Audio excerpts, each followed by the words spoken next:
Benjamin Ayres, a little bit congested. I have been congested for a couple of weeks. It's driving me crazy. You're the alumni.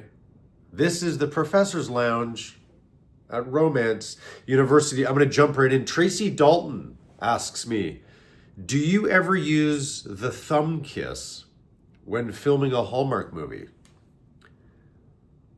What does that mean? And then their lips, or I grab her hand and kiss her thumb, or I do this, or I kiss her face but have my I actually don't know. Do you ever use the thumb kiss? I'm not sure what that means. Which probably means I haven't done it, or I've done it and I don't know what it means, and I just never knew that I was doing it. Tracy, I'm sure I'm going to hear all about what it is in the comments below. Now, I had some other great questions here. This one comes from Ellie. Ellie, I really appreciate this. But enjoying the classes as they develop and go deeper. Thank you. You've been talking about the importance of being relaxed as an actor. Yes. What about eye contact? This is what Ellie asks. Actors seem to gaze into each other's eyes in what sometimes seems almost unnatural. Does this come naturally to you, or did it take some work and experience? I would be interested to hear your take on this. That's a good question. You're right. We stand and we just look at one another for long periods of time, sometimes without blinking, really just taking each other in.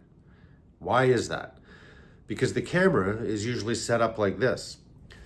So if I was to be in a scene and I was saying how much I loved you and how much you mean to me, but my face was moving this much, you as a viewer would be incredibly distracted and think to yourself, why is he moving so much? It's much more powerful to be still and look them in the eye than talk to them. It can feel unnatural at times. Now there's a great, you guys know who Michael Caine is. He's got an acting class that's on YouTube. Everybody's watched it. All the actors talk about it all the time. And he talks a lot about this in particular, even blinking too much. If you blink too much, it's sort of just, you might not even realize it. You might think it's natural, or you'll, in the back of your brain, why is this guy blinking so much? Why is she blinking so much? It allows for the information to be much more clear if I'm not moving my face or blinking a lot. And you should go watch Michael Caine talk about it. He also talks a lot about which eye to look at when you're working with your acting partner. So if the camera's right here and their face is right here, this might not make sense to you. You look at the eye that's closest to the camera, because the difference between this and this is a lot. You want your face to be seen on camera. You want to be able to read what you're thinking, what you're saying. I hope that helps. Have you ever heard this? To say Michael Caine's name with his accent, this, I remember hearing this ages ago, and that's all I think about every time. If you say my cocaine, where's my cocaine? That my cocaine, that's my cocaine. You're saying Michael Caine, my cocaine.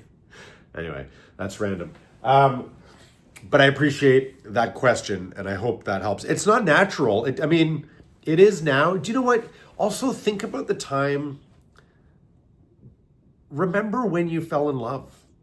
You really do gaze into each other's eyes. Sometimes you forget what that feeling was like. And you do. You're really open and trusting and accepting. And that happens in those moments. So if somebody's moving their eyes a lot, they're trying to portray something else, maybe being anxious, not quite being able to make eye contact. So it's somebody you probably wouldn't trust because you can see they're building a story. You know, there's a reason why usually an actor decides not to make eye contact. You mentioned you have a toolbox for relaxation when needed. Can you share any of those tools? I have talked about it before. There are many things that we have done in class. A lot of it's called the chair exercise, where you just sit in a chair. You know, I can actually tell right now, because I'm a little congested, that I have a tightness in my chest. My voice feels like it's up resonating up high. In order to drop it down, there's all these different exercises we do. Short, sharp sounds, movement of our body. You know what one of my IT teachers used to say? She used to say, now forgive me, okay, this is what she said. We hold a lot of tension in our sphincter. And I want you to think about releasing it and how you instantly become relaxed.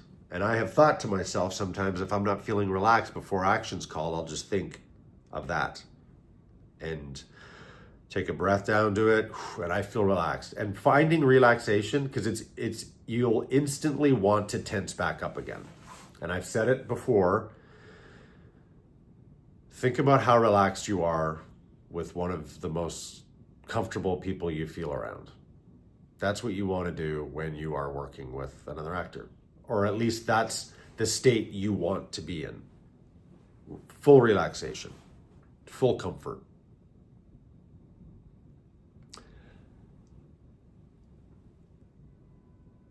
I need some type of nasal decongestant. I'm going to go work on that right now. You guys are the best.